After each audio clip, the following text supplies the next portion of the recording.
Pedro Torres, how are you? Pretty good, how are you? Do you speak Portuguese? I do not. I speak So- Spanish. Okay, let's go in English then. Let's do it. Well, we are here in New York at the Quotidian Ventures, which is an incubator, an accelerator, It's a an holding. investment firm. So we invest, but we also have an office that 5 of our companies are in right now. It's not really an incubator, we're just sharing space. But yeah, we're more an investment firm. You are a couple of funding partners, venture partners. Yes, there are 4 partners, 2 full-time and 2 part-time, and then 2 more team members. So it's four full-time members and 2 part-time in the team. How long is it running? It's been running for 3 years. I started in 2010 here in New York.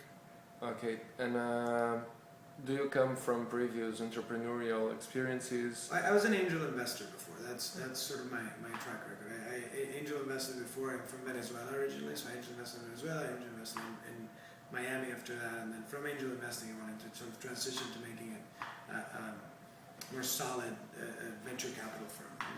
And that's the process that we are in now.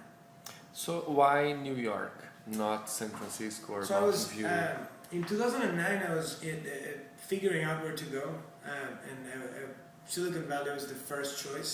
And then I came to an event called Beta Day that BetaWorks puts together here in New York, and I loved the energy in New York City. I thought it was much better than anything I'd seen in Silicon Valley. It was a small group of people, a lot of camaraderie, a lot of helping each other achieve things, and it definitely felt like a better place to start an investment firm than Silicon Valley at the time. And I think it had been proven right. I love it, and New York has been, hockey sticking since then. That's interesting. You pick startups when they are, of course, starting, very Yeah. early stage. Very, and, very early. So what type of startups did you pick? So we go very broad. We invest in founder market fit. So we invest in deep connections between founders and the market they serve. So we like when someone comes to us and says, I have 20 years of experience in this market and I want to do this innovative thing in it. So that's our bread and butter. So we've done a lot of different sectors, but that's usually the one defining factor in all the companies. Yeah, for example, I've seen Hack New York is here. Yeah. So they're not one of our companies at all. We're just they're working from our office. They're a non-profit that works out of New York City. We love them, but there's no real connection there with Quotidian other than we work in the same space. So far, you have picked a bunch of companies. Like how many? We've done 36 investments. 36. And do you want to be forever with them, or did you sell your stocks already? We'll go with them. We'll go with them until the founders go with them. So definitely for a few years. We're very active in the beginning because that's sort of the piece of the puzzle that we know best. Between 2 guys and an idea, 2 or 3 guys, all the way up to your Series A investment, where you get an institutional investor and you're already usually a 10-person company, something around that. Mm-hmm. Then we become a little more passive because your Series A investor takes over and takes you the rest of the way. Yeah, right. So you have a busy time, definitely helping the founders. Yeah, we're very do hands-on. their business, build it. We're very hands-on. All 4 of our partners are very hands-on with whatever our companies need. Is there a connection to Latin entrepreneurs? Like, it's not a focus, right? Yeah, no. Our focus is New York. I'm from Venezuela, so I'm from Latin America. And there's that connection. And I reach out to Latin entrepreneurs. I think there's not as strong as a connection to Latin entrepreneurs as I'd like there to be. But there is someone Latin here that you bring. Yeah. So there's 2 companies that we've invested in that have Latin American founders. One is We Hostels. Diego Saez is from Argentina, and his team is in Colombia. So, and then we invested in a company called Ovia from Guadalajara, Mexico. And Diego moved here to New York, and then Ovia moved to Silicon Valley. So those are the 2 Latin Americans that we've invested in. We're still looking. And do you think they're more like consumer side or enterprise? All of our companies. Yeah. Yeah, it's about half and half, but we're trying to do sort of where we play, or our sweet spot is a little bit in the middle of the two. Um, we we believe that are tools that help people do their jobs better. So it is directed to a consumer. As a consumer, you pay for the app or the product, but it's not a photo sharing app. It's not something that is fun for your personal life. It's something that will help you do your job better. So it's not enterprise because you don't sell to companies, but you sell to consumers to do their job better. So it's kind of an interesting mix between the two. Marketplace belong in this? It depends. It depends what the marketplace is for. If there's if it's a marketplace for jobs, which is happening a lot, a marketplace for services, like that's a marketplace that helps you find a plumber or a driver or something like that, then definitely, because for example, Uber is we're not investors in Uber, but that's a great example because a driver from Uber can just download the app, be a part of Uber, and now they have a lot more rides than they did before. So they don't need to sell to a big corporation. As a driver, a person, I can get it, and my job is a lot better. Okay, I understand. So, do you mind if we have a look at the space? Yeah, people are definitely working.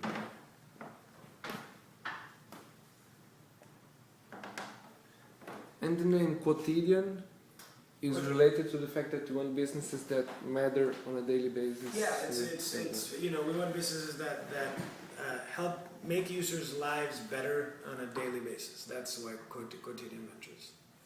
Okay, if you could make one prediction, what do you believe is going to surprise us in the upcoming months until the end of the year? What is going to stick? In the upcoming months, I think the next big thing that I'm looking at excitedly is wearables.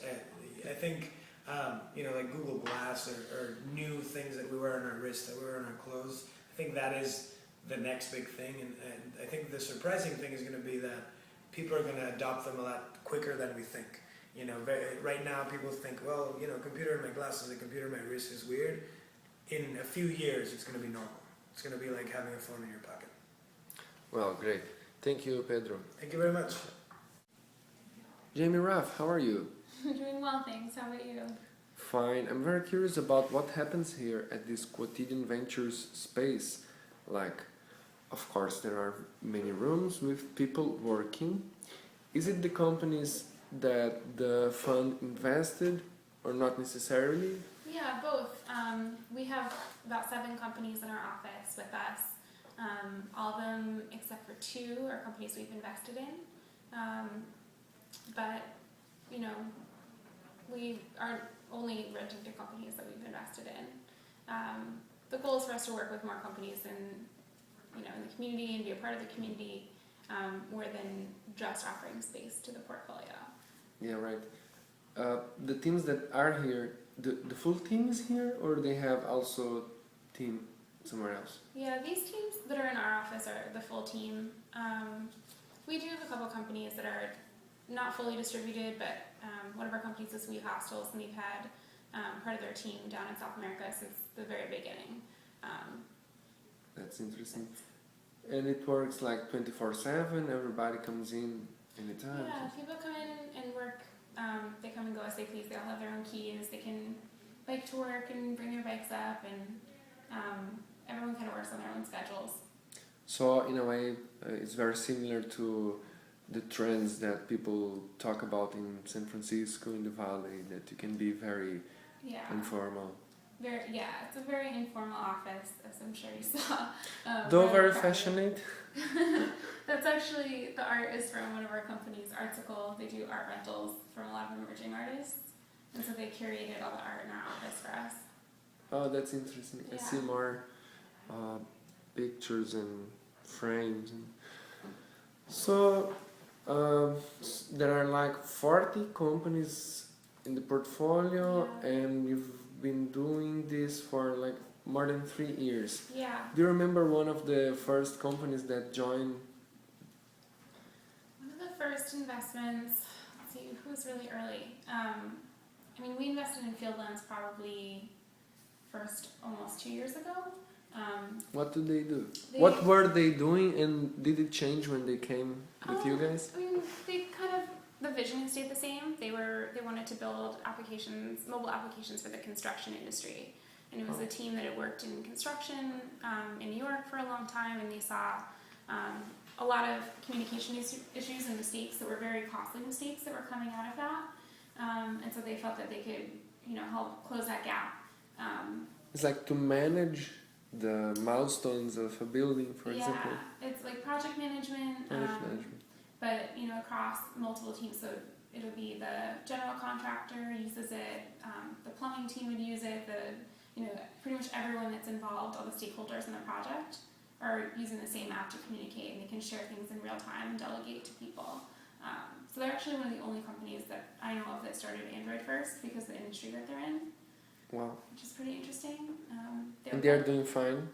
Yeah, they're doing great. They were probably about 4 people when I came on a year ago. Now they're 10, 12 people. They're growing pretty quickly, so That's interesting. yeah. And one of the most recent companies that joined here would be like... A recent company would be Grand Street. We closed on them, I think, in February, so they're a new addition, and she's building a marketplace where they're selling tech gadgets, like a very curated list of products that are for, kind of tech savvy. More like covers or more like cell phones? Smartphones? I mean, both. It's a lot of actually like successful Kickstarter projects end up on her site. So some of the products are exclusive, some of them are not. But it's, she sells one product at a time, and they do really great content around each product that they're selling. And they just send out one email every other day, just focusing on that one product. People really love it. It's a really fun. That's great. What calls your attention when it comes to how the teams work together with one another? Like, do you have board meetings that are for every founder of every company sit together, for example? I mean, within the office, I think our teams are pretty independent. Everyone is really heads down on product right now, so you don't see a ton of them working together day to day. But we hold like family meetings once in a while with, usually it's like one of the founders from each of the companies in our office, and we just kind of sit together and talk about like stuff that's going on in the office and kind of get little updates from people on how things are going. But more within the portfolio, I have about 20 companies, so half our portfolio is in New York. And with that group, we meet. The others are in the US, all of them. Well, one in Latin America. Yeah, mostly in the US. Most of the companies that are not in New York are in Silicon Valley. We have a few in Boston, Boulder, a little bit distributed, but for the most part, just New York and Silicon Valley. And so with the companies that are in New York, we're able to meet. I've been doing kind of like workshop style, like classes almost with our founders in New York. Mm-hmm. So we did one that was focused on growth marketing back in February. We did one a few weeks ago that was about how to hire the really great HR consultant we've been working with. So, despite not being exactly an acceleration program very established with its levels, Right. There is some teaching, some scheduled presentations and we try learning to together. schedule, events where people can get together like at least once a quarter. We know everyone's busy, so I try and keep it, to a minimum as far as like getting people in the same room because it can be tough. But we really want to help our companies kind of get to that next level, and there's a lot of knowledge in this room, so you have to figure out how to tap it. Let me try to see some patterns. Do you think every company in the portfolio is doing something in the mobile space? Like all of them have apps? Not all of them are mobile first, but they're all thinking about mobile for sure. And all of them have a social component? I think for most companies, it's like the social component is just wrapped into the product. I think most products that we see are inherently social. But project management is between people and exactly. sometimes shopping too. Yeah, I mean we don't actually do too many consumer-facing products. There's many more of our portfolio companies are focusing more on B2B in different industries, so we see that far more. And like local was like a strong trend. You would say that many are local, location-based, geolocalization. Not so much. I think as a trend in our portfolio, I think people in New York are starting to think about like a global market more so, like from the start. But New York is a really great testing ground for seeing how if you can tackle the New York market, you can probably make it anywhere. So it's a really good litmus test, I think. Does it mean it's a little tough to get really into the market here? I mean, it depends on what market you're looking at. I know, some of our companies are looking at like real estate, like Nestio, for example, is focused on residential real estate in New York. And obviously, at some point they're going to want to take over the world, but New York is a really great place to start. So. Yeah, that's great. One of them is thinking about doing Bitcoin stuff, digital currency, virtual goods, and crowdsourcing. Some of are crowdsourced, or no? I don't know that we have anyone in the portfolio that's really doing crowdfunding or crowdsourcing. I know there's a lot of companies in New York are focused on that right now. I'm making this question so to see if they're like trying to make the best out of the trends, or no, just looking into a market. And it feels like more like looking into a market. Yeah. Yeah. Pedro mentioned you are picky about entrepreneurs who have a fit in that market. So yeah, that's a really big thing for us. It tells it all. Yeah, I think Field Lens is a great example of that, of a founder that had they really deep market knowledge. They didn't know as much about the tech side of things, but that's really valuable when you have founders with deep market knowledge. Mm-hmm. If you could say one characteristic of all entrepreneurs here in the portfolio, what would it be? I think in our portfolio, a lot of our founders, there's something about people that don't really see boundaries, like when they see, they don't really see roadblocks, they kind of see through them or around them, I think. So trying to kind of forge your own path and not letting, the standard way of doing things kind of get in the way of accomplishing what you want to do. Oh, that's interesting. So that's what it's expected to be like. Yes, very good quality for a founder. Okay, so thank you for your tour about these Quotidian Ventures. Of course. Thank you. Good luck.